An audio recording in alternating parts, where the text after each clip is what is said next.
Sir Andhra Pradesh సంబంధించి ఈ అంశాలన్నీ పక్కన పెడితే వైసీపీ పార్టీని మంత్రులు కావచ్చు ఎమ్మెల్యేలు కావచ్చు విమర్శించట్లేదట. దానికి సంబంధించి చంద్రబాబు నాయుడు గారు ఎన్నిసార్లు చెప్పినా మీరు ఎందుకు నోరు కూడా విప్పట్లేదు, ఇంత పెద్ద ఎత్తున మన మీద వాళ్ళు విమర్శలు చేస్తున్నారు, మనం ఎందుకు వాళ్ళని మాట్లాడలేకపోతున్నాం, ఆ భయం ఎందుకు ఉంటుంది మీలో అని అంటున్నారు.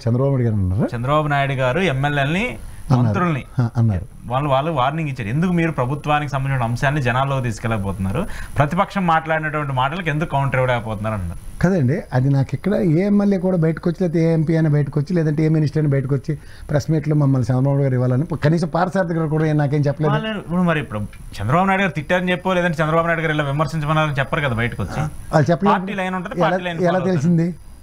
ఎవరో కొన్ని మీడియా ఛానల్స్, వాళ్ళ ఛానల్స్ నాకైతే సాక్షి కూడా చేసింది నేను చూడలేదు. వాళ్ళ ఛానల్స్ తపేల ఛానల్, వాళ్ళ ఛానల్స్ అన్నా నేను. అదే వాళ్ళ ఛానల్ అంటే తపేల ఛానల్ అంటారు. అట్లనే వీడికి ఎవరు చెప్పారు? చంద్రబాబు నాయుడు వీడికి టీలు తాగే బ్యాచ్ కదా. టీలు తాగితే వాళ్ళ కెమెరామెన్లతో రహస్యంగా వీడియోలు చేసి ప్రజల్లోకి వదిలి బొరతొక్కు బ్యాచ్ కదా. రామారావు కొంప ముంచిన బ్యాచ్ కదా వీళ్ళు. అలాంటి విషయాలు క్యాబినెట్ నిర్ణయాలు లోపల క్యాబినెట్ సెక్రటరీ, క్యాబినెట్ మినిస్టర్ ఎవరైతే ఉన్నారో పార్సారథి గారికి చెప్పకుండా వీడికి ఎక్కడి నుంచి వస్తున్నాయి వార్తలు? సార్ అది internal discussion sir. Internal discussion వీడికి ఎలాగ వస్తున్నాయి? మీరు జర్నలిస్టే కదా సార్. మీరు నేను కాదు, నేను ప్రజలకు తెలియాలి సార్. ఇక్కడ వీడొక్కడికి స్పెసిఫిక్గా ఎందుకు వస్తున్నాయి? వీడేమైనా special description special secretary for cabinet నిర్ణయాలు నాకు మాత్రమే తెలుస్తాయి. ముందు రోజు రాత్రి నేను చంద్రబాబు గారు డిస్కస్ చేసిందే క్యాబినెట్లో మాడతారు. వీడికి ఎక్కడి నుంచి వస్తున్నాయి ఈ గోరోజనాలు? వీడెవడ అసలు ఫస్ట్ ఆఫ్ ఆల్? మీరు గాబరా పడిపోకండి. ప్రజలకి ఈ విషయంలో కొన్ని క్రిస్టల్ క్లియర్గా తెలియాలి. ఇప్పుడు ఉదాహరణకి నా బాస్ నేను ఉద్యోగం చేస్తున్నప్పుడు ఇంత గడ్డి ఆడతాడు, నాకు తిడితే నా పనితనం ఇంప్రూవ్ చేసి చూపించాలి. కానీ ఏ బాస్ అయినా నువ్వు జగన్మోహన్ తిట్టట్లేదు, వాళ్ళు క్రిటిసైజ్ చేస్తుంటే మనం తిరిగి చెప్పట్లేదు అన్నమాట ఎలాంటి సర్కమ్స్టాన్స్లో ఎవడికి చెప్తాడు? క్యాబినెట్ మంత్రికి, ఆరోగ్య శాఖ మంత్రి నాకు తెలిసిన వాడికి ఏరా పీపీపీ విషయాల్లో తమాషాలు పడుతున్నావా? వాళ్ళు అడుగుతుందానికి నువ్వు తిరిగి కౌంటర్ సమాధానం చెప్తావా? 15 ఏళ్ళు 30 ఏళ్ళు 25 ఏళ్ళు 6 ఏళ్ళు 9 ఏళ్ళు తెలియకుండా అబద్ధ చెప్పే సమాధానాలు చెప్తావా? ఇది కదా పర్ఫార్మెన్స్ది. మండలంలో మాట్లాడిన దానికే కదా మా అయితే కౌంటర్ పడి ఉంటుంది. అది వీడికి ఎలా తెలుస్తుంది? అది అందరికీ తెలిసిన విషయం కదా. క్యాబినెట్ నిర్ణయాలు, క్యాబినెట్ సంబంధించిన అంశాలు పార్సారథి గారు బయటకు వచ్చి చెప్పే డిస్కషన్ అప్పుడు ఈడెవడు మధ్యలో, ఈడెవడు మనకి చెప్పడానికి సమాచారం ఆయనకు వచ్చి ఉంటుంది. వాళ్ళు ఎలా వస్తుంది? ఎవడు లీక్ చేస్తున్నాడు? క్యాబినెట్ సమావేశాలు బయటకు లీక్ చేస్తున్నాడు అంటే క్యాబినెట్ మీద చంద్రబాబు గారికి గౌరవం లేదా? చంద్రబాబు నాయుడు మీద వాళ్ళకి గౌరవం లేదా? ఇది ఫస్ట్ ప్రజలు గ్రహించమనండి. ఎందుకంటే క్యాబినెట్ ఒక సమిష్టి నిర్ణయం రాష్ట్ర ప్రయోజనాల కోసం తీసుకున్నది బయటకు ఎందుకు వస్తుంది? అంతర్గతంగా ఒక మంత్రి స్థాయి ఎంత కాదన్నా ఉన్న ఎమ్మెల్యేల కన్నా ఒక అడుగు ఎక్కువ స్థాయి. ఆ ఎమ్మెల్యేలని సమావేశంలో పెట్టి క్యాడర్లు ఇస్తున్నాడు, ఆయన ర్యాంకులు ఇస్తున్నాడు. గతంలో మంత్రులకు కూడా ర్యాంకులు ఇచ్చాడు. అవన్నీ పబ్లిక్ డొమైన్లో ఎస్టాబ్లిష్ చేయాలి పనితీరు పట్ల. కానీ తిట్టిన విషయాలు బయటకు ఎందుకు వస్తున్నాయి? ఈడెవడు అసలు ఫస్ట్ ఆఫ్ ఆల్? తిట్టడం అంటే మీరు ఎందుకు మాట్లాడలేదు, ప్రభుత్వ అంశాలను ఎందుకు తీసుకెళ్లట్లేదు, ప్రతిపక్షం అంత పెద్ద ఎత్తున విమర్శలు చేసినప్పుడు దాన్ని మీరు ఎందుకు స్ట్రాంగ్ కౌంటర్ ఇవ్వట్లేదు అని చెప్పేసి మాట్లాడుతున్నారు. దాంట్లో అట్లా చెప్పడంలో తప్పే ఉంటుంది. మరి తపెల ఛానల్లో కూర్చొని రోజు జగన్మోహన్ రెడ్డి మీద దుమ్మెత్తిపోయడమే కదా పని. మీరు చేయవలసిన పని మీరు చేస్తారు కదా, వాళ్ళు చేయవలసిన పని వాళ్ళు చేస్తారు కదా, చంద్రబాబు గారు చెప్పిన పని వాళ్ళు చేస్తారు. మధ్యలో నువ్వెందుకు ఇక్కడ తడకరాయబరం? నువ్వు ఓడరపోయి అసలు ఫస్ట్ ఆఫ్ ఆల్. నువ్వేమైనా నాకు తెలిసి ఓ ప్రభుత్వాన్ని శాసించే అంత కెపాసిటీ నీకు ఎక్కడి నుంచి వస్తుంది? నీకు ఎవడిస్తున్నాడు అసలు? చంద్రబాబు గారు నాకు ఇచ్చారని ఒకసారి పబ్లిక్ డొమైన్లో చెప్పానండి. ఎవరెవరు కదా అట్లా. మరి ఎవరైనప్పుడు ఎవడో తీసుకోవడానికి సరే, అది వాళ్ళ గురించి వదిలేసి. కానీ ఇప్పుడు మీరు దీని ఏంటి ఎందుకు విమర్శించట్లేదని చెప్పేసి ఎందుకు అనుకుంటున్నారు? భయం. రెండోది వాళ్ళ ప్రభుత్వం మీద వాళ్ళకి నమ్మకం లేకపోవడం. మూడోది ఏంటంటే ఇప్పుడు ఏదైనా విమర్శిద్దాం అంటే, ఇప్పుడు ఉదాహరణకి బంగారాల హాస్పిటల్ డిస్ట్రిక్ట్ హెడ్ క్వార్టర్స్లో కడితే అది ప్రైవేట్ వాడికి చేస్తా ఉంటే ఎవడే అంతరాత్మైన ఒప్పుకుంటుందా? నారాయణ రెడ్డి అయితే వ్యాపారం చేస్తారు కాబట్టి నేను కొనుక్కుంటాను కాబట్టి నాకు ఇష్టమే. గతంలో సుజనా చౌదరి, సీఎం రమేష్ వ్యాపారస్తులు కాబట్టి. కానీ పార్టీ సిద్ధాంతాలకు కట్టుబడినోడు ఏ ఎమ్మెల్యే కానీ ఎవరికైనా మినిస్టర్ కానీ నచ్చుతుందా? వ్యాపారస్తులు వేరు, రాజకీయ నాయకులు వేరు. రాజకీయ నాయకులు ఎప్పుడైనా వ్యాపారం గురించి ఆలోచిస్తారా? 190 మంది ఆలోచించరు. ఆ ప్రాస్పెక్ట్లో ఆలోచించట్లేదు వాళ్ళు. తప్పేముంది? అంటే ఇప్పుడు రెండోది వీళ్ళు గవర్నమెంట్ చేసి తలకనొప్పి పనులన్నిటికీ రేపు పొద్దున మనం ఓడిపోతే మన పరిస్థితి అన్నది ఎవడు భయం వాడికి ఉంటుంది కదా. 5 ఏళ్ళు తప్ప వెలగబట్టచ్చు నిజమే. 6వ సంవత్సరం ఈ ట్రాక్ రికార్డ్తో గెలుస్తామో గెలవదు వెనక్కి చూసుకుంటే అగాధమే కదా వెనకాతల. ఈ 18 నెలల్లో ఒక ఎమ్మెల్యే కానీ ఒక మినిస్టర్ కానీ ఎలగబెట్టి ఉద్ధరించింది ఏటో రాష్ట్రానికి ఓడని చెప్పమానండి. ఎలక్ట్రిసిటీ మినిస్టరు ట్రూ అప్ ఛార్జీలు చితకబాదేసి మనకి 17,500 కోట్లు ప్రజల దగ్గర నుంచి గ్రహించి 1000 కోట్లు పెనాల్టీ కట్టి 13 పైసలు తగుదనమ్మని వాళ్ళు తగిలించి ఏ మొహం పెట్టుకుని వెళ్తాడు ఎలక్షన్కి? అది క్యారీ అవుతుందా లేదా భుజాల మీద? ఆరోగ్య శాఖ మంత్రి గెలవడమే పూర్వజన్మ సుకృతమో అదృష్టమో నాకు తెలియదు. గెలిచాడు మినుగురు పురుగులుగా. గెలిచిన తర్వాత ఈ దిక్కుమాల నిర్ణయానికి ప్రజలు ఎవడన్నా యాక్సెప్ట్ చేస్తారా? అలా మీరు ఏ నిర్ణయం తీసుకోండి. R&B మినిస్టర్ ఉన్నాడు అనుకుందాం, రోడ్లు ఏమైనా తిరగబడిపోయి పాలు టీలు కాచుకునే పరిస్థితి ఉంది, అక్కడ చేపల వ్యాపారం పెట్టారు, అక్కడ వల్లేసి పట్టణం ఒకటే ఉంది, వరి నాట్లు ఉన్నాయి, మీలాగే ఎయిరనుకుంటారు వాళ్ళు. మీరు నేర్పిన విద్య నీరజాక్షణ సామెత ఉంది కదా, ఏ మొఖం పెట్టుకుని వెళ్తారు నెక్స్ట్ ఎలక్షన్కి? ఆ భయం ఉంటుందా ఉండదా? నెక్స్ట్ ఏ మినిస్టర్ చెప్పండి? ఆర్థిక శాఖ మంత్రి. ఇదేంటి దిక్కుమాల పేపర్లు రాసిన 14 లక్షలను నా నోటితోనే పచ్చినేదాలు చెప్పవలసి వచ్చింది, 6,47,000 కోట్లని. ఉపాధి కల్పన నేనే చెప్పవలసి వచ్చింది, 44 లక్షల మందికి గత ప్రభుత్వం ఉపాధి కల్పించిందని. ఎలాగల్లా ఒరవకొండ ఎలక్షన్కి? ఇంక రెవెన్యూ మినిస్టర్ ఇదేంటి, నేను తిరుపతిలో తిరుగుతున్నానని ఈడే రాసేస్తుంటే, ఈడే బ్లాక్మెయిల్ చేసేస్తున్నాను ఈ తపేల ఛానల్లోడే, వాళ్ళకన్నా ముందు ఈడే ప్రొయాక్టివ్గా ఉన్నాను నానెత్తికి అని రెవెన్యూ శాఖ మంత్రి. రిజిస్ట్రేషన్లు ఏమవుతున్నాయో నా కళ్ళ ముందు బొలిశెట్టి శ్రీనివాస్ గారు క్లియర్గా చెప్పాడు, రిజిస్ట్రేషన్లు చేస్తే నాకు డైరెక్ట్గా డబ్బులు వస్తున్నాయని. ఎమ్మెల్యే కెపాసిటీలు ఆ రెవెన్యూ శాఖ పరంగా ఈ విధంగా పెరిగింది అన్న వాళ్ళిద్దరూ ఎలక్షన్కి వెళ్ళి దమ్ము ధైర్యం ఉంటుందా? హోమ్ మినిస్టర్ ఇంక చెప్పక్కర్లేదు ఆవిడ గురించి, అన్నిటికీ వెళ్తున్నారు. వెళ్ళిన తర్వాత అవుట్కమ్ ఏదన్నప్పుడు, నిన్న కాక మొన్న కందుకూరులో జరిగింది దానికి వాళ్ళకైతే ₹1,00,000, వీళ్ళకైతే కోట్ల రూపాయలట, వీర చౌదరికి అయితే ₹1,00,000, వాళ్ళ సామాజిక వర్గం వాడికి ఆయన చచ్చిపోతే లక్షలు ఇస్తారట. మరి ఇవన్నీ ఏ మోకాలు పెట్టుకుని నెక్స్ట్ ఎలక్షన్కి వెళ్తారు? ఆ భయం ఉంటుందా ఉండదా? మా అయితే అధికారంలో ఉన్నాం కాబట్టి దర్పం చూపిస్తారు 4 రోజుల పాటు.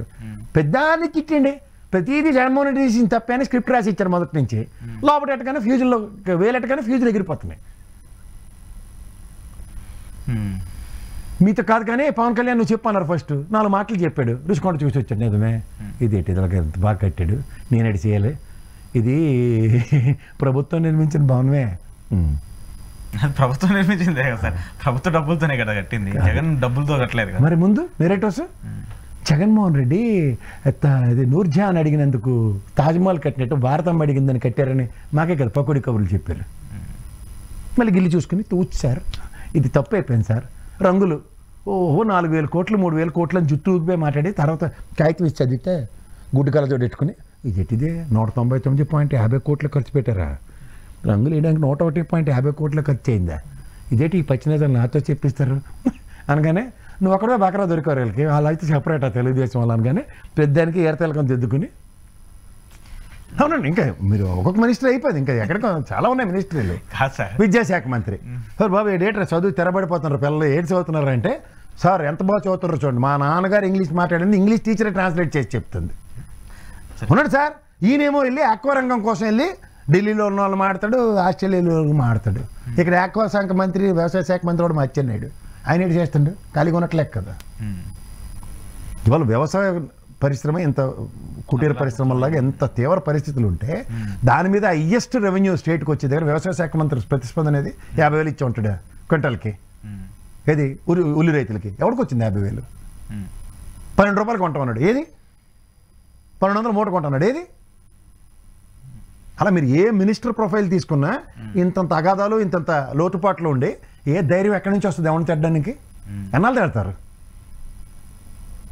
కానీ ఎందుకు ఇప్పుడు ఏబి వెంకటేశ్వర గారు ప్రభుత్వం మీద విమర్శ ఇలా రిటైర్ అయిపోయిన వాళ్ళని పట్టుకుని మీరు లేదు ఆయన ఇప్పుడు మీరు చెప్పినట్టు ఎలక్ట్రిసిటీ అన్నారు, ఆయన బయట పెట్టాడు షిరిడీ సాయి ఎలక్ట్రికల్స్కి ఆ ట్రాన్స్ఫార్మర్ మీద మారుస్తూ 1,200 కోట్లు ఒక్క ట్రాన్స్ఫార్మర్ ఇవ్వకుండా 1,200 కోట్లు ప్రభుత్వం దగ్గర నుంచి డబ్బులు తీసుకున్నారు.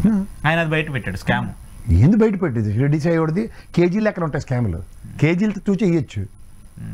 ఏ మీద ఏ గోడ ఉంటే ఆ గోడకి ఎక్కి పిల్ల అట్లా ఆడుతుంటే ఎన్నాళ్ళు భరిస్తారు?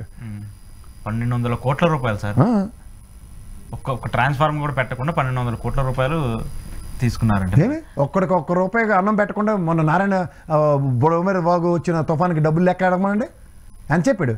బొట్టబోయిన సుబ్బయ్య హోటల్ నుంచి తెస్తే ₹370 4 తినొచ్చు కూర్చుని, 3 ఎంత ఇచ్చాడు మనోడు? ఫ్రైడ్ రైస్ ఇచ్చాడట, లేకపోతే బిర్యానీ పొట్టలు ఇచ్చాడట, ఎంత ఎత్తేసారు డబ్బులు? ఈ స్కామ్లు ఏంటో సార్. ఇంకోటి వాటిని స్కామ్లు అనకండి, అవి స్కీములు వాళ్ళ కోసం. సరే సార్, కంక్లూడ్ చేస్తే చివరికి ఒక పాయింట్ ప్రసాద్ గారు, అమరావతిలో ఒక శేషగిరి అమ్మని నాకు కూడా మీరు సోషల్ మీడియాలో ఫాలో అయి ఉంటారు, ఆమె పరిస్థితి చూసిన తర్వాత ఎందుకు సిఆర్డీ అధికారులు ఎంత దారుణంగా చేస్తున్నారని అనిపించింది. ఆమెకి ఆల్రెడీ ఎకరం 50 సెంట్లు ఉంటే ఎకరం 40 సెంట్లు తీసుకున్నారంట, 5 సెంట్లో ఉంటుందంట. మళ్ళీ ఇప్పుడు 2వ విడత భూసేకరణ కింద తీసుకున్నప్పుడు 5 సెంట్లు కూడా తీసేసి ఆమె రోడ్డు మీద తీసుకొచ్చారు. ఆమె తిరిగి తిరిగి తిరిగి తిరిగి ఏం చేయలేకపోతే హైకోర్టులో పిటిషన్ దాగేసింది, నాకు నేను చనిపోవడానికి కారుణ్య మరణానికి నాకు పర్మిషన్ ఇవ్వండి చెప్పేసి. ఇస్తారు పర్మిషన్ ఇచ్చామని చంపేసినా ఆశ్చర్యపడకండి మీరు.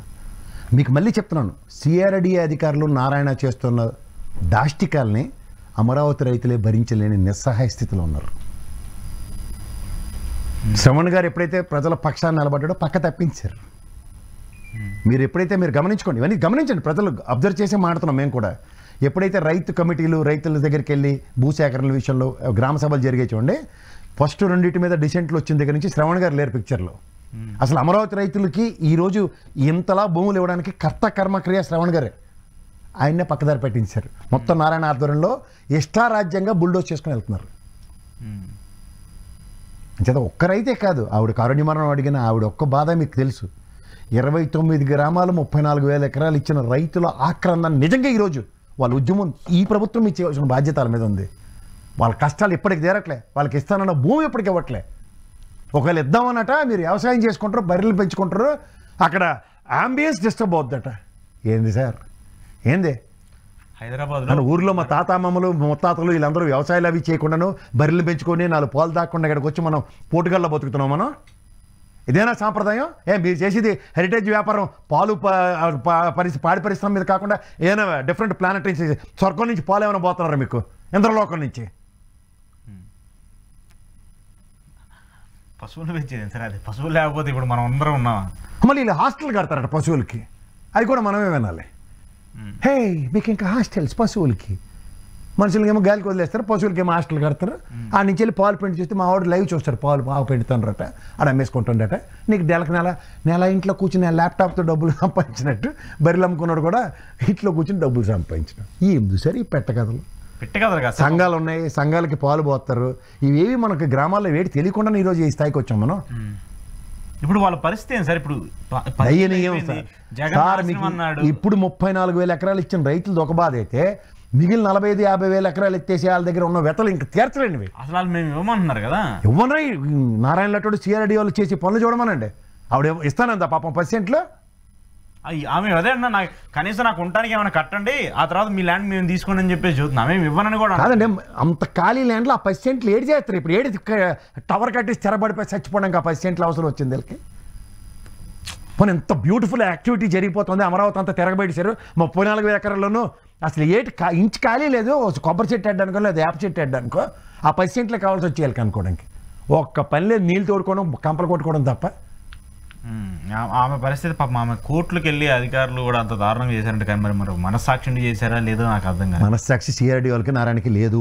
నేను మొహమాట లేకుండా చెప్తాను, ఏం చేసినా చేయమని నాకేం భయం లేదు కూడా. నేను రైతుల యొక్క బాధలు తెలుసుకునే మాట్లాడుతున్నాను. ఆ తెనాలి చుట్టుపక్కల ఉన్న రైతుల యొక్క వ్యతలు విని నేను మాట్లాడుతున్నాను. కడుపు రగిలిపోతుంది.